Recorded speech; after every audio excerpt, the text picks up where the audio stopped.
Hello, hello mga sishis!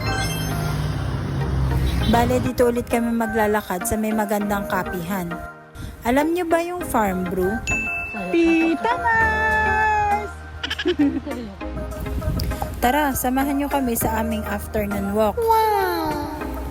Gustong gusto ko talagang matikman ng mga iced coffee din sa farm brew. Kaya lang, purita ako ngayon. Baka naman, Tita Mars. Grabe, ang ganda ng sunset ngayon, di ba? Perfect time para mag-relax at mag-burn ng extra calories. Mas masaya talaga mag-walking kapag may kasama. Banding na rin namin to para makapagkwentuhan at sabay mag-exercise.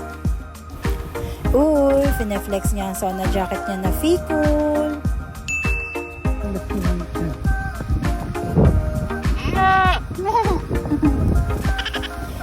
Tingnan nyo naman ang view na yan.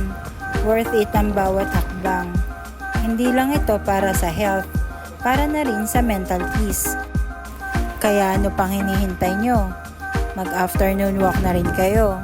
Para may libre nyo naman ako din sa farm brew. Joke lang po. Pero baka naman. Hanggang sa susunod na lakad. Ingat kayo. Good night!